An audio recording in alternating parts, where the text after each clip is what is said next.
Imagine absolute silence. Not the blissful silence of a summer noon in the countryside, filled with the buzzing of bees and the scent of cut grass, but a dead, oppressive silence as heavy as a granite tombstone. The 22nd of November, 1942. Somewhere deep beneath meters of shattered concrete, twisted rebar, and frozen earth in the very heart of agonizing Stalingrad, this is the silence that reigns. Here, in this concrete tomb that just 3 days ago was an ordinary factory cellar for storing tools, time hasn't just stopped. It has died. It has thickened into a cold, motionless, viscous mass, saturated with the smell of cement dust, old blood, and a primal animal fear. In this crypt built by war itself, 2 men are buried alive. 2 men whose sole purpose in life, just 72 hours ago in that past, almost forgotten reality, was to methodically and cold-bloodedly destroy each other. Now their vast blazing world has shrunk to the size of this dark, damp pit, roughly 4 paces long and 3 wide. The only source of light, the only calendar, and the only clock is a single beam, as thin as a surgeon's scalpel, piercing through the unimaginable rubble above their heads. This beam crawls slowly, inexorably, across the rough concrete wall, measuring not hours, but the circles of hell they endure in deafening silence. In one corner, leaning against the cold, damp wall, sits Senior Sergeant of the Red Army, Alexei Orlov. His tunic is torn, his left shoulder a solid mass of bruising from which a ragged, clotted wound protrudes. His face, a frozen mask of grey dust, sweat, and grime, resembles the visage of some ancient, tormented deity, a fixed expression of ultimate exhaustion and unbending, stubborn will. His eyes, inflamed and sunken deep into their sockets, are fixed on the opposite corner. There, in the deep shadow, where the lone beam of light barely reaches, sits his counterpart, a German sniper, an Obergefreiter. His Feldgrau uniform almost completely merges with the grey walls, but the cold, steely glint of his eyes reflecting the light betrays his presence like the eyes of a nocturnal predator. His right leg is stretched out unnaturally, the trouser leg below the thigh soaked in dark, almost black blood. He too is wounded, and wounded badly. Between them, at the precise geographical center of their small, dying universe, on a surviving piece of a concrete slab it stands. A German aluminum canteen, half full, the last source of life, and the last, most compelling reason for death. For 3 days now they have sat like this, submerged in an absolute ringing silence. They do not sleep. Sleep in this place is an unforgivable luxury, tantamount to suicide. They only occasionally slip into a heavy, sticky gray oblivion filled with nightmares. But even in this half-slumber, their bodies remain tense like the cocked hammer of a rifle. Every rustle, every scrape of sand falling from the ceiling, every breath from the other that is too loud is perceived as a direct and imminent threat. They are perfect predators, who have honed their instincts to perfection, and now they are locked in the same cage. They both know the immutable law of this cage. Whoever shows weakness first, whoever closes their eyes from fatigue first, whoever cannot withstand the hellish torment of thirst and takes an extra sip, will lose. Not the battle, but life itself. Their hatred has not disappeared. It hasn't evaporated or dissolved in their shared despair. It has simply gone deeper, transformed, becoming cold, concentrated, and as pure as crystal poison. It hangs in the air, thicker than the cement dust, settling in their lungs and grinding on their teeth. This is no longer the ideological hatred of a soldier for an enemy, fed by propaganda. It is something more ancient, more primal. It is the hatred of 2 alpha males locked in the same territory, where there is only one resource for survival, and it is rapidly diminishing. How did they, 2 professional killers, 2 masters of camouflage and patience, end up in this common grave, where the only weapon left was silence, and the only shot was a glance? To understand this, to grasp the full depth of the tragedy and cruel irony of their situation, we must go back 3 days to that cold, damp November dawn, when their world was still filled with the deafening sounds of war, not the dead silence of their shared crypt. The 19th of November, 1942. A cold wind piercing to the bone roamed the ruins of Stalingrad like a restless spirit. It howled in the skeletons of factory smokestacks, rustled scraps of German leaflets on twisted rebar, and carried the ashes of burnt buildings and the faint, nauseatingly sweet smell of decay across the dead city, a smell it seemed impossible to get used to. This city had long ceased to be a city. It had become a monstrous, surreal labyrinth of shattered bricks, twisted metal, and frozen frost-covered bodies. Here, in the ruins of the Red October steel factory, a separate, particularly brutal war was being waged. A war not for kilometers of the front, but for meters of ground. For every surviving wall, for every stairwell, for every pile of bricks that could serve as cover from the ever-present death. Senior Sergeant Alexei Orlov moved through this labyrinth like a ghost, a shadow. He was a born scout, and his elements were shadows and silence. Over the past 2 bloody months, he had learned to read this dead city like an open book. He knew where a rusty sheet of roofing iron would creak treacherously underfoot, where a rotten ceiling beam might collapse, where it was best to freeze for 10, 20 minutes and merge with a grey concrete wall, becoming an inanimate stone. But today, he had a special task, a special hunt. His target was not just a group of submachine gunners or a camouflaged machine gun nest. He was tracking a cuckoo. That was the crude, poetryless frontline slang for a sniper. But this one was special.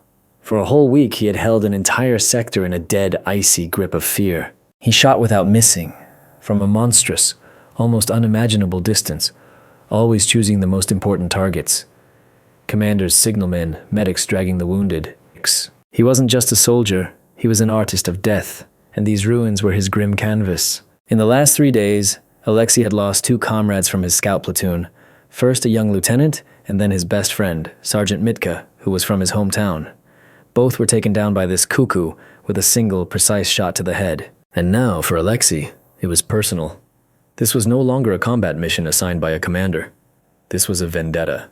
Alexei had barely slept or eaten for the last 24 hours. Hunger was his constant companion, a dull, aching feeling in his stomach that he had long grown accustomed to and learned to ignore. But now he didn't notice it at all.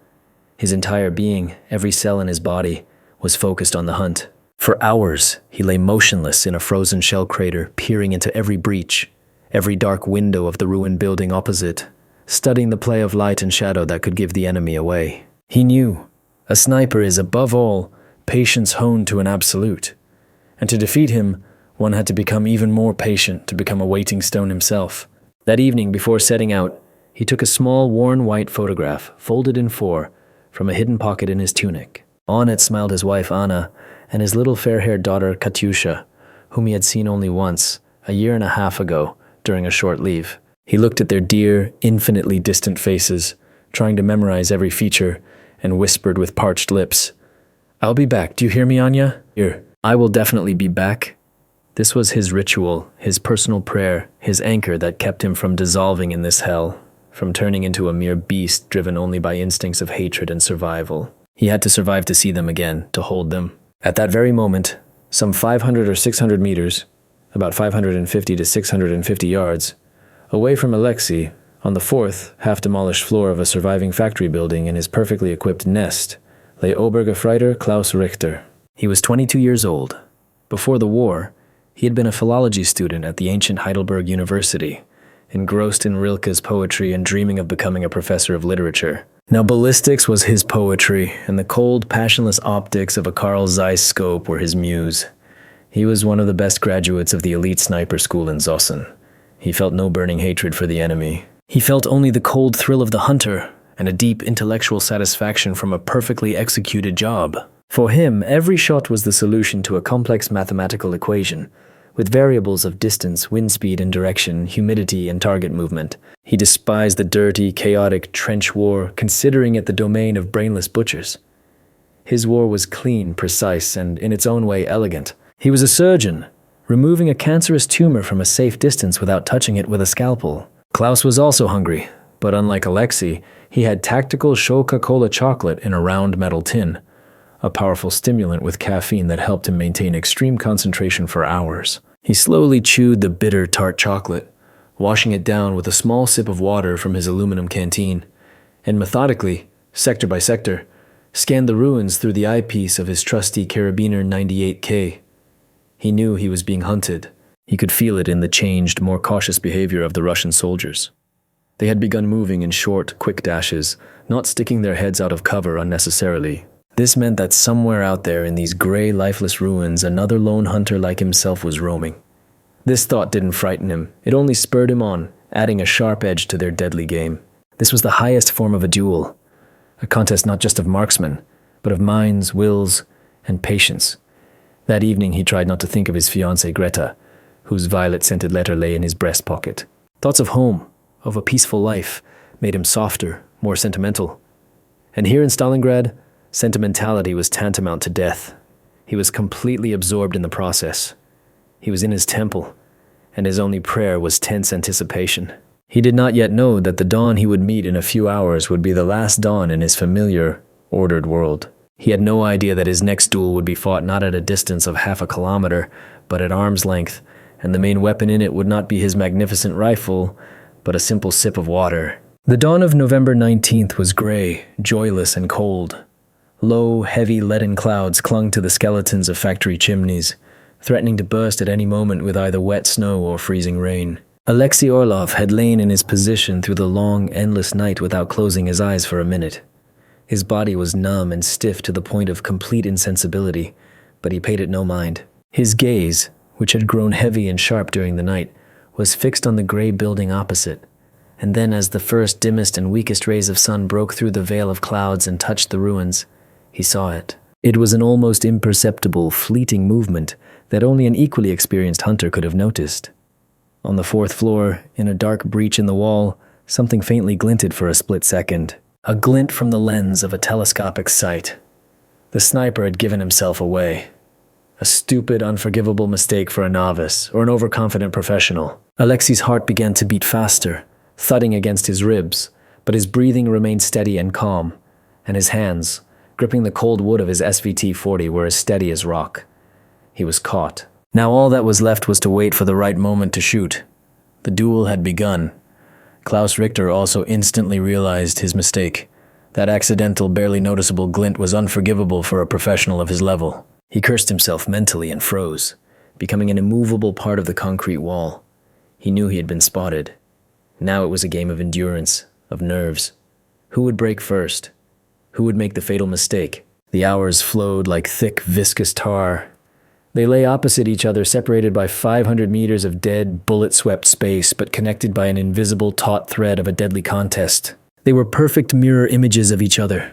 Two men who had brought the art of killing to the highest degree of perfection, two lone wolves in the lifeless stone jungle. An hour passed, filled only with the howling of the wind and the distant rumble of artillery. Then a second. The tension mounted, becoming almost physically palpable, like a tightly stretched string about to snap. And then Klaus decided to resort to an old trick. He tied his spare helmet to a piece of board and very slowly, millimeter by millimeter, pushed it out from behind his cover. A classic worn-out trick, but under conditions of monstrous nervous strain, when nerves are stretched to the limit, it could sometimes work. Alexei saw the movement. For one brief moment, his finger instinctively moved to the trigger, but he held back. He had hunted this sniper for too long to fall for such a cheap, primitive ploy. He just smirked to himself and continued to wait, and his animal patience was rewarded. Klaus, thinking that his opponent had either left or not noticed the bait, made a second, this time truly fatal mistake. He decided to shift his position slightly to get a better view of the sector, and for a split second, he leaned out from behind his cover a little more than he should have. That was more than enough. Alexei smoothly, almost gently, moved the barrel, caught the gray figure in his crosshairs, and softly squeezed the trigger. The shot sounded dry and sharp in the frosty air, but at the very moment the bullet left the barrel of Alexei's rifle, the air was torn by another sound. A rising, monstrous, eardrum-shattering howl that chilled the blood and froze the soul. A sound that everyone in Stalingrad knew, from the general to the last soldier. The sound of a diving Junkers Ju-87 bomber, nicknamed the Jericho trumpet for its wail. Alexei's bullet hit Klaus squarely in the thigh, shattering the bone into tiny fragments. The pain was blinding, white, unbearable, but his scream was caught in his throat because at that same instant, the earth shook from a monstrous impact. The world for both of them turned into a deafening roar, impenetrable darkness and chaos. A 500-kilogram, roughly 100-pound, high-explosive aerial bomb had hit the building where Alexei was located. The flimsy floors collapsed like a house of cards, dragging him down into a hell of concrete, fire, dust, and twisted metal. He lost consciousness in midair, and his last thought, flashing through his fading mind, was a single word. Got him. Klaus, too, sank into oblivion. The shockwave threw him from the fourth floor like a rag doll, and he fell along with the debris of his cover. When Alexei came to, the first thing he felt was a sharp, throbbing pain in his left shoulder, and a monstrous weight on his chest that made it hard to breathe. He struggled to open his eyes, but all around was absolute, impenetrable, velvety darkness. The air was thick and heavy with cement dust, making it almost impossible to breathe. He tried to move and realized with horror that he was trapped, but thankfully not crushed completely. There was a small space above him, a kind of air pocket. He was alive.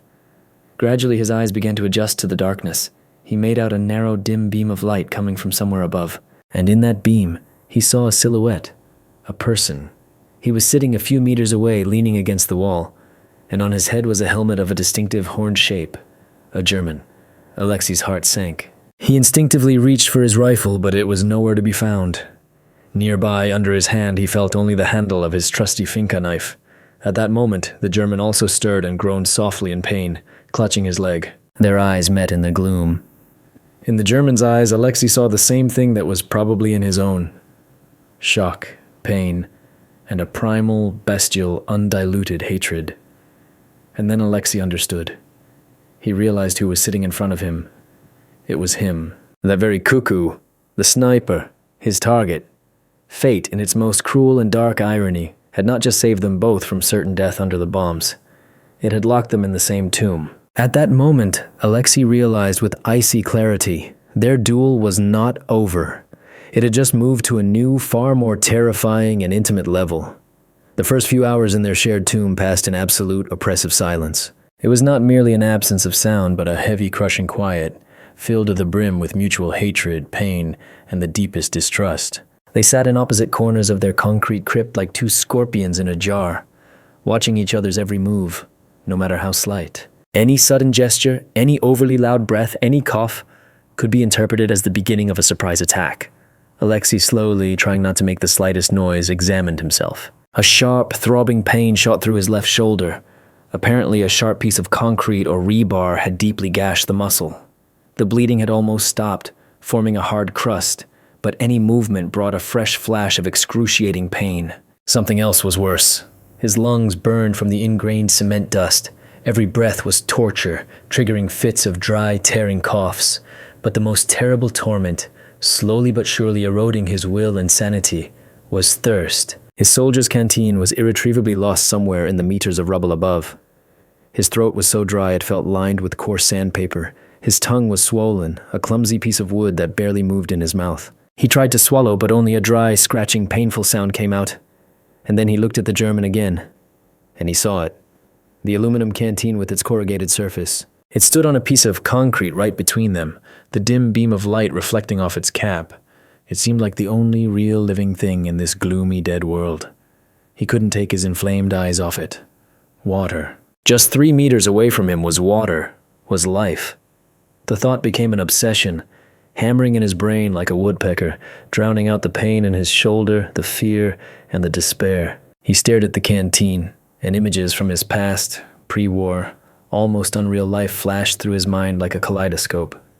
The creaking well sweep in his native village, the ice-cold ringing water from a sweating galvanized bucket, the taste of a summer downpour he used to catch in his mouth as a boy. These memories were so vivid that he could almost feel a ghostly coolness on his chapped, bleeding lips.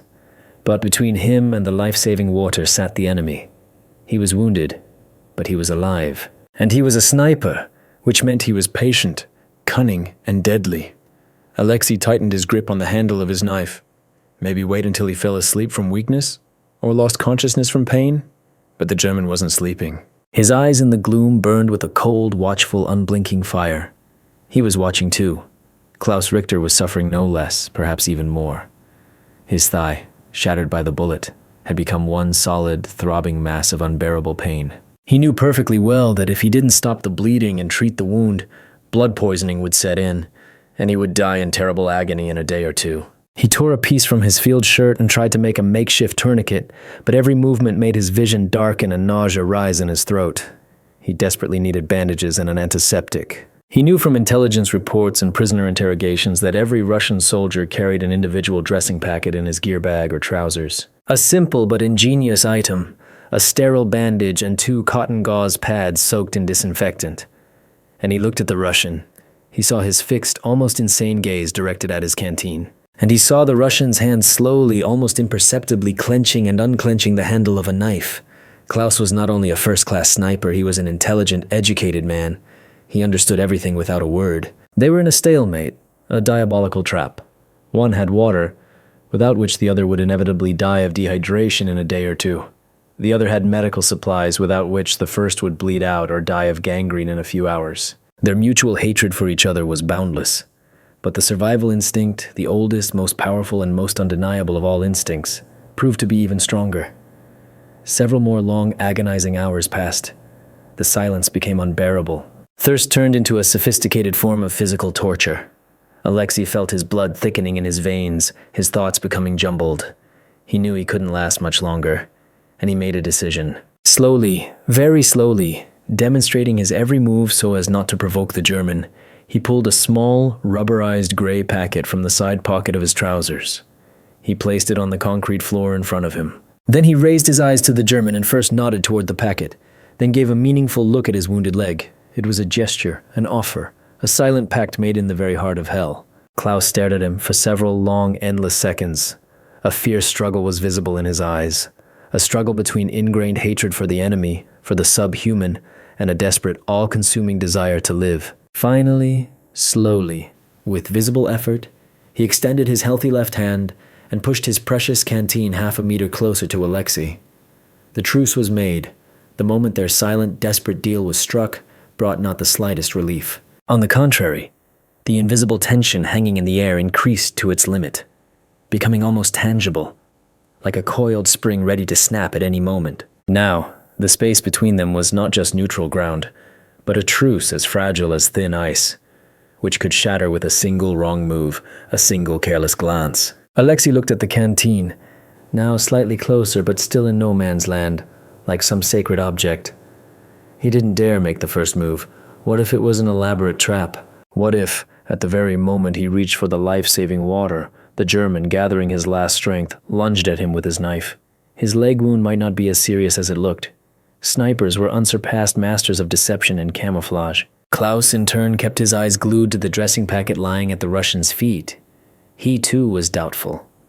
What if the Russian just wanted to lure him closer to deliver a sure, fatal blow with his knife? They continued to stare each other down, trying to penetrate the other's skull, to read his thoughts, to anticipate his next move. But the agony of unbearable thirst and sharp, throbbing pain was stronger than fear and distrust. Finally, Alexei decided. He gently pushed the dressing packet away from himself so that it rolled across the smooth concrete floor and stopped exactly halfway between them. Then, keeping his eyes on the German, he lay on his stomach and slowly, like a wounded snake, began to crawl forward. Every centimeter of this journey was an immense effort. The pain in his wounded shoulder flared with a new, unbearable intensity, but he paid it no attention. His entire being, his entire will was focused on a single goal, the canteen. He reached it, grabbed it with a hand trembling from strain and weakness, and just as slowly crawled back to his corner. His heart was pounding wildly in his chest, its beats echoing in his temples. He had won. This was his first, most important victory in this new, terrifying, silent war. He struggled to unscrew the tight cap. In the dead silence of the cellar, the sound seemed louder than any artillery shot. He brought the canteen to his lips and took the first, smallest, most cautious sip. Water. Ordinary, slightly warm water with a faint, metallic taste. But to him, at that moment, it was the nectar of the gods, the elixir of life. It seared his parched, inflamed throat like a stream of fire, but it was a life-giving, blessed pain. He took another sip, then another, forcing himself to stop with inhuman effort, savoring every precious drop. He drank and tears streamed down his dirty, unshaven cheeks. Now it was Klaus's turn. Wincing in pain and propping himself up on his hands, he crawled to the dressing packet, grabbed it, and returned to his spot. His hands trembled noticeably as he tore open the tough, rubberized cover. He took out the sterile bandage and 2 cotton gauze pads. He tied the bandage tightly around his thigh above the wound to reduce the bleeding. Then he applied a soft, antiseptic-soaked pad to the wound itself and secured it with the rest of the bandage. He felt relief almost immediately. The throbbing pain subsided a little, turning into a dull ache. He slumped back against the wall, exhausted, and closed his eyes, breathing heavily and raggedly. They had survived. They had both made their move in this devilish game of chess, and for now, the game had ended in a draw. They had not become any less enemies. But now, in addition to their all-consuming hatred, something else connected them. A fragile, almost intangible sense of mutual, unnatural dependence. They were still enemies, but now they had a common, far more terrifying and merciless foe. That enemy was the tons of concrete, steel, and dead earth above their heads, and they could only fight this common enemy together. After the first, most acute phase of their survival, the fight against deadly thirst and uncontrolled bleeding, was successfully passed, a new stage began. A stage of cold, sober realization. The realization that if they truly wanted to get out of here alive, they would have to not just tolerate each other, but actively cooperate. But how can you cooperate with someone you wanted to kill just yesterday, and will be obliged to kill without the slightest hesitation if by some miracle you manage to get to the surface? This unspoken but clear question hung silently in the stale, heavy air of their cellar. Their first victory was tactical, but strategically they were still in a completely losing position. The canteen was less than half full of water. There was no food at all, and most importantly, they didn't know if anyone was even looking for them. Another day passed, or maybe two. In their subterranean, gloomy world, time had lost its usual linear course. It was measured not in hours and minutes, but in pangs of acute hunger, short periods of anxious oblivion, and the slow, inexorable movement of the lone beam of light across the concrete wall. They had created their own primitive, primordial empire based on strict, though unspoken laws. Their territory was clearly and silently divided. The left corner of the cellar belonged to Alexei, the right to Klaus. The neutral strip in the middle was the sacred place for the canteen. They drank in strict rotation, taking exactly 2 small measured sips under the other's watchful, attentive gaze. Every morning, when the beam of light fell on a specific pre-agreed stone in the wall, they would begin their work. They tried to clear the rubble from the side that seemed least stable. It was a Sisyphean, exhausting task. With their bare hands, they moved small stones and pieces of concrete, passing them to each other in a chain, and carefully stacking them in the far corner of the cellar. They moved slowly, smoothly, conserving precious energy and calories. Alexei, despite his wounded shoulder, worked with his healthy right hand, while Klaus, unable to stand, cleared the rubble while sitting, reaching as far as he could. They still did not speak. Their communication was reduced to a primitive set of gestures and guttural sounds. A short nod meant yes, or I agree. A sharp guttural sound from the chest meant careful, it might collapse. They learned to understand each other without words, like members of a single primitive tribe, like 2 experienced partners. There was something deeply surreal about this joint, monotonous work. 2 soldiers from warring armies, 2 perfect killers created for each other's destruction, working together shoulder to shoulder to dismantle what, by the design of war, was meant to be their common brotherly grave. Sometimes during their work, their hands would accidentally touch. In those moments, they both flinched as if from an electric shock and quickly pulled their hands away. It was a painful reminder of who they really were. A reminder that their truce was merely a temporary forced measure, an unnatural alliance forged in the face of a common enemy. The hunger grew more agonizing. It turned into a constant, gnawing, sucking pain in the stomach. They began to have vivid, colorful dreams about food. Alexei dreamed of the fragrant rye bread his mother used to bake in a Russian stove, the thick aroma of hearty shchi, and the taste of simple boiled potatoes with dill. Klaus dreamed of appetizing Nuremberg sausages with stewed sauerkraut and a huge frosted mug of cold Bavarian beer. They would wake from these dreams with a bitter taste in their mouths and an even sharper, more unbearable sense of hunger. One day, they found their first real prey. A huge, fat, seasoned cellar rat. It brazenly scurried out from under the stones, and Alexei, displaying the lightning reflexes honed by years as a scout, pinned it to the concrete floor with his knife in a single swift motion. They looked at the killed, still twitching animal, and the same primal fire burned in their eyes. The fire of all-consuming hunger. Alexei pulled out the knife, wiped it on his trousers, and silently held the rat out to Klaus. Klaus understood without words. He took his Zippo lighter from his pocket and lit a small scrap of his undershirt. Together, like experienced butchers, they skinned the rat with Alexei's knife and, skewering pieces of the pinkish meat on a rusty piece of rebar, began to roast them over the weak, smoky flame. The smell of roasted meat mixed with the acrid smell of burnt cloth was both disgusting and wonderful. They ate in silence, tearing at the tough, half-raw, smoke-flavored meat with their teeth. It was their first meal together, their first feast in hell. In that moment, they were not a Russian and a German. They were just 2 hungry creatures sating their primal hunger. And this shared meal, this divided dinner, brought them closer than all the days of working together. For the first time, they saw in each other not just an enemy uniform, but something else. Something simple, understandable, and human. But just as this fragile, unnatural, almost impossible bond began to form between them, their small, barely established world began to crumble. Not from the outside, but from within. Several more agonizingly long days passed. Their routine became familiar, almost automatic. Wake with the first beam of light, clear rubble until complete exhaustion, 2 sips of water, hunt for rats, which fortunately were plentiful in the cellar, and then back to a heavy, anxious oblivion. But this monotony, multiplied by constant nervous tension, hunger, and pain, began to take its toll. Their minds, stretched to the breaking point like a violin string, started to fail. Klaus was the first to break. His leg wound became severely inflamed despite the bandage. The leg swelled to an incredible size and turned a purplish-blue color. A high fever set in, sepsis. He would either fall into complete unconsciousness or start thrashing about and raving loudly. He spoke in German, arguing fiercely with someone, giving orders, and then suddenly he would start calling out a name, Greta, and tears would stream down his cheeks. Alexei watched him with a mixture of anxiety and deep caution. On one hand, a weakened, almost delirious enemy was a good thing. He would be easier to control, and if necessary, to eliminate. But on the anther, in a fit of delirium, the German could do anything. He might attack him or smash their last precious canteen of water, and also somewhere deep in his soul, where something human still remained, Alexei genuinely felt sorry for him. He saw before him not a hated enemy sniper, but just a young 22-year-old boy dying in terrible, inhuman agony.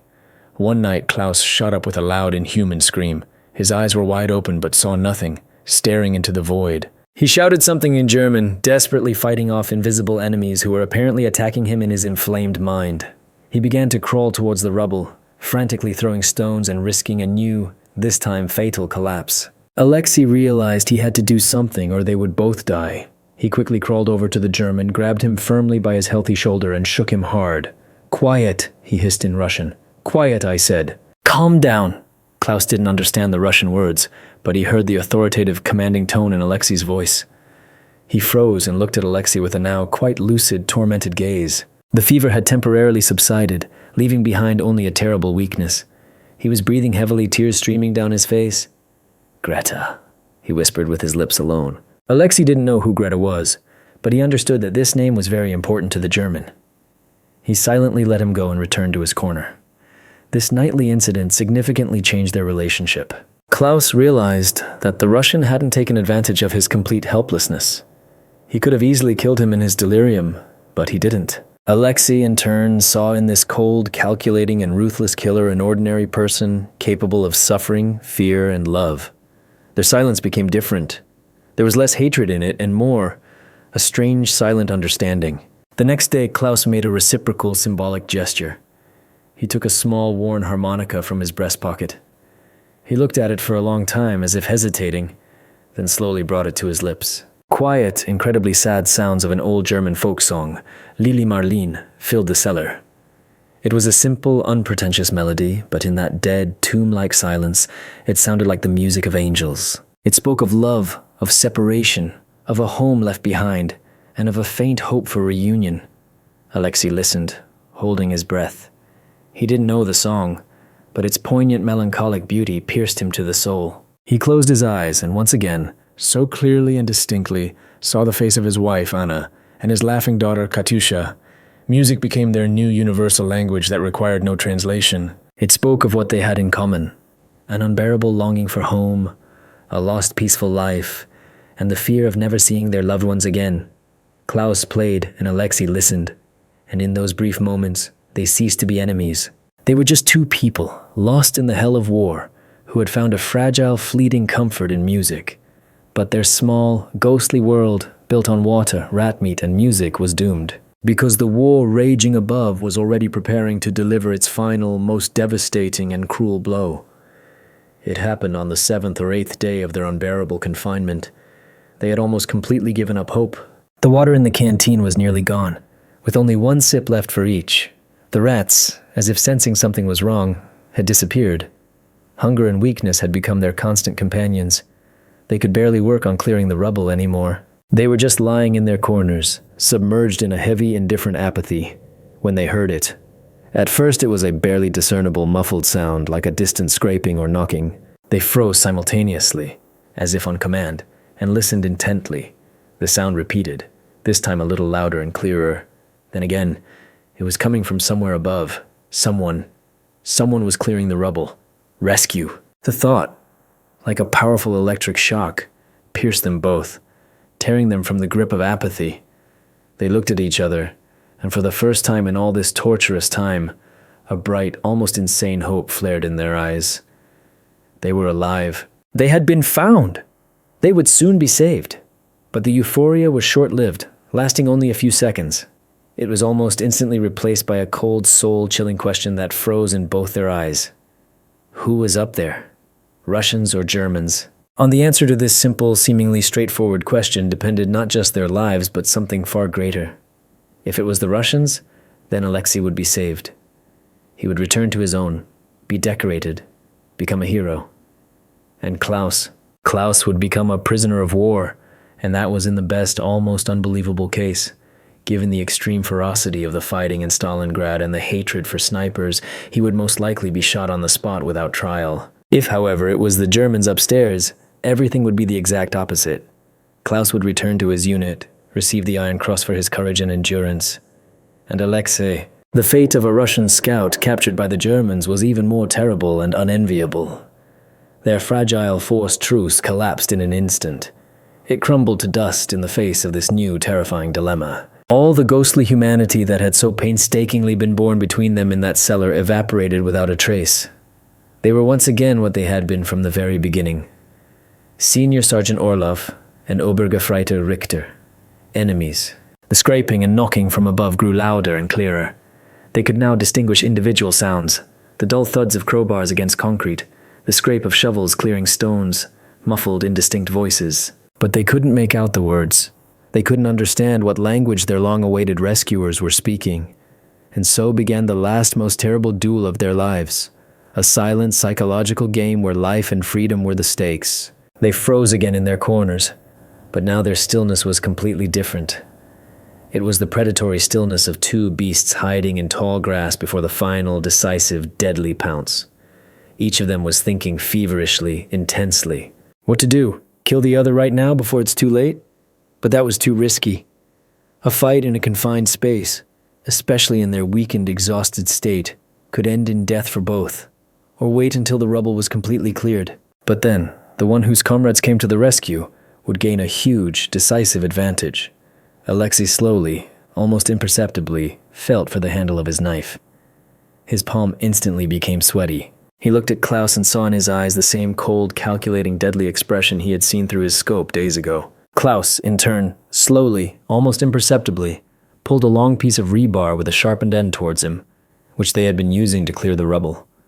Their small, shared universe was once again filled to the brim with pure, concentrated hatred. But now it was not just hatred. It was concentrated animal fear. The fear not just of dying, but of dying 1 second before rescue, of losing at the very end of this diabolical game. Time slowed down again, turning into a sophisticated form of torture. Every blow of a crowbar from above echoed in their hearts like a hammer on an anvil. They waited. They waited for the first ray of light to appear, for the first clear, understandable word to be spoken. And each of them was ready at that very second, without the slightest hesitation, to kill the other, to survive, to win. Finally, it happened. One of the large concrete blocks in the ceiling shifted, and a bright, blinding, unbearable daylight flooded into the opening. Alexei and Klaus squeezed their eyes shut simultaneously from the sharp pain. Their eyes, accustomed to the eternal gloom for a week, could not stand the flood of light. And then, along with the light, a loud, clear, living human voice burst into their cellar, and it was speaking Russian. "Hey, anyone alive in there?" "Answer," a voice shouted from above. For Alexei, it was the most beautiful, most desired sound he had ever heard in his life. It was the sound of rescue, the sound of returning home, to life. He struggled to open his eyes and looked at Klaus. In the German's eyes, also blinded by the light, he saw everything. Complete, final realization, doom, and a quiet, deadly, cosmic despair. In that brief, infinitely long moment, lasting no more than a second, their entire week spent in that cellar flashed before Alexei's eyes. The shared canteen, the first life-saving sip, the bandaged wound, the rat killed and eaten, the quiet, sad melody of the harmonica. For a split second, something in his soul faltered. Something broke. He saw before him not an enemy, not the faceless cuckoo who had terrorized his sector, but just a man with whom he had shared his last water and his last hope. A man who had not let him die of thirst. A man who had not killed him when he was delirious. But that second passed, burned out like a matchstick, and he was once again Senior Sergeant Orloff, a scout of the Red Army. He had his orders. He had his duty. And before him sat an enemy. An enemy who had killed his comrades. An enemy who would have killed him without the slightest hesitation or regret if Germans had appeared above. And Alexei made his choice. Or perhaps it wasn't him, but the soldier inside him. While Klaus, blinded by the bright light and stunned by the realization of his inevitable fate, still sat motionless, paralyzed, Alexei acted. He did not hesitate. He did not give him a chance to surrender. He said nothing, explained nothing. He simply carried out his soldier's duty. With a single sharp movement honed by years of training, he threw his knife. The blade, glinting dully in the beam of light, struck the German precisely in the throat, under the Adam's apple. Klaus made no sound, only a quiet, choked gasp. He instinctively grabbed the handle of the knife, his eyes wide with mortal surprise and pain, and he slowly, as if very tired, slumped to the side. With his last fading gaze, he looked at Alexei, and in that gaze there was no hatred, no fear. There was only a quiet, bitter, childlike bewilderment. At that very moment, the rubble was finally cleared, and two Soviet soldiers in dusty padded jackets jumped down into the wide opening. They saw Alexei, exhausted, overgrown with stubble, with wild burning eyes, and the dead German with a knife in his throat beside him. "You all right, brother? You alive?" one of them asked, barely recognizing the famous scout Orloff in this specter, and held out a hand to Alexei. Alexei nodded silently, unable to utter a word. He looked at his own hand, the one that had just thrown the knife. It was not trembling. He looked at Klaus's lifeless body and felt nothing. No joy of victory, no triumph, not even a pang of conscience. Only emptiness. A vast, ice-cold, ringing void. He was saved. But the price of that salvation was terrible. The truth of what had really happened in that cellar died with the German sniper, and it remained forever buried under the ruins of the Red October factory. Alexei Orlov was carried to the surface. After a week spent in eternal darkness, the bright daylight seemed unbearable. It cut his eyes, making them water. The air, despite the acrid smell of burning and gunpowder, was incredibly fresh and intoxicating after the stale, musty atmosphere of the cellar. He was immediately surrounded by his comrades. They clapped him on the shoulder, shook him, stuck a lit cigarette in his hand, and offered him an aluminum mug of spirits. He mechanically took a large gulp, and the fiery liquid coursed through his body like a burning wave, bringing him slightly back to life. He was a true hero. He had not only miraculously survived being buried alive, but he had also, while wounded, single-handedly eliminated the elusive cuckoo who had been plaguing the entire regiment. When a grim-faced captain from the special department interrogated him after he had recovered a bit, Alexei told a simple, clear, and understandable story. He tracked the enemy sniper, engaged him in a duel. During a sudden bombing, they were both trapped in a cellar. The German had been seriously wounded topside, and he, Alexei, taking advantage of the moment while he was weak, had eliminated the enemy. He did not mention the canteen of water, the dressing packet, the joint effort to clear the rubble, the rat meat, or especially the harmonica.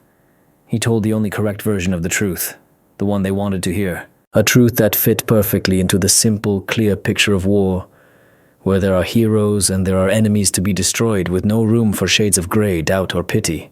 He was recommended for the Order of the Red Star. In the field hospital, and later in the rear hospital where he was sent for treatment, he became a local celebrity. Soldiers and nurses came to listen to his incredible story, and he told it again and again, believing it more and more himself with each retelling. He had almost convinced himself that it had all happened that way, that there had been no long, agonizing hours of a silent truce, that there had not been that last bewildered look in the eyes of the dying German.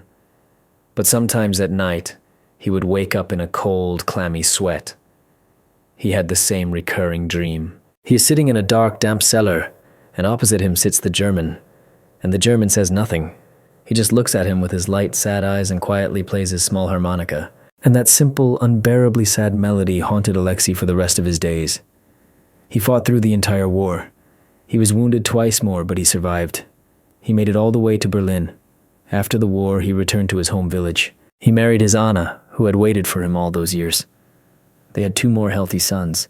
He was a respected man, a hero, elected as the chairman of the collective farm. He never told anyone, Not even his wife in moments of greatest intimacy, what had really happened in that Stalingrad cellar. That secret died with him.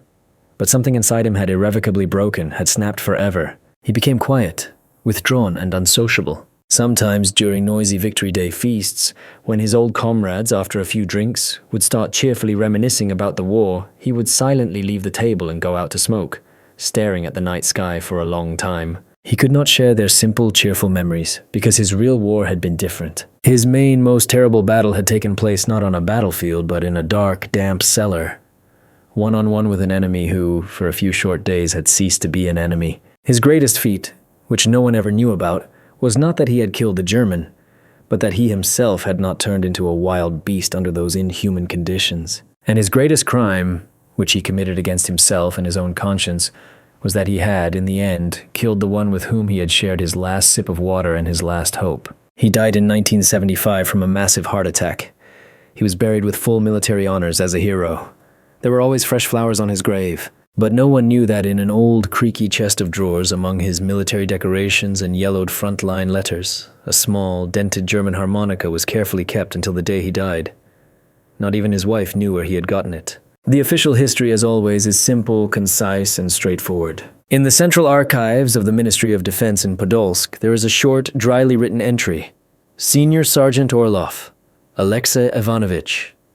While on a reconnaissance mission in the area of the Red October factory in the city of Stalingrad, displaying courage and heroism, tracked down and eliminated a particularly dangerous enemy sniper who was responsible for several officers and soldiers of our regiment, for which he was presented for a government award. A dry line in an archival file. Full stop. But the real story, the so-called trench truth forged in suffering, never makes it into the archives. It lives on in soldiers' tales and half-forgotten legends passed on in whispers around a campfire or over a bottle of vodka. Among the veterans who went through the hell of Stalingrad, a strange legend circulated for a long time about a ghost scout who hunted for weeks in the ruins for an equally elusive German ghost sniper. It was said that they were not men, but evil spirits of that dead, ruined city. It was said that their duel lasted so long that they began to understand and respect each other without words, like two old seasoned wolves. And that in the end, when they were both trapped in the same cellar, they didn't kill each other. They just sat in the dark and silently awaited their death because their personal war was over. Over time, this story turned into a legend, became embellished with fictional, incredible details, and eventually became a parable. A parable about how even in the very heart of hell, at the epicenter of human hatred and cruelty, something can sometimes arise that is stronger than war. Something fragile, barely perceptible, unnatural but real. This story is not just a chronicle of one forgotten and insignificant episode of the Great Battle of Stalingrad. It is a bitter reminder that war is not only about large-scale battles, strategic maps, and heroic deeds. It is also about the terrifying moment-to-moment moral choice that an ordinary person in a soldier's greatcoat has to make every day, every hour. And that the most terrible, most important battle often takes place not with an external visible enemy, but deep within the human soul. And in that battle, as a rule, there are no winners. The story of Alexei Orlov and Klaus Richter is a story of how two men were mortal enemies, then became reluctant partners in survival, and then became enemies again.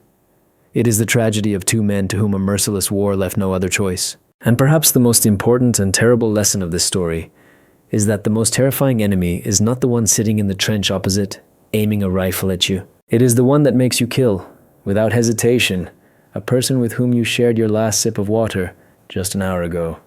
Let us know in the comments what you think of this story. Could Alexei have acted differently in his place? And subscribe to our channel so you don't miss other forgotten pages of history that will never make it into the official, sanitized textbooks.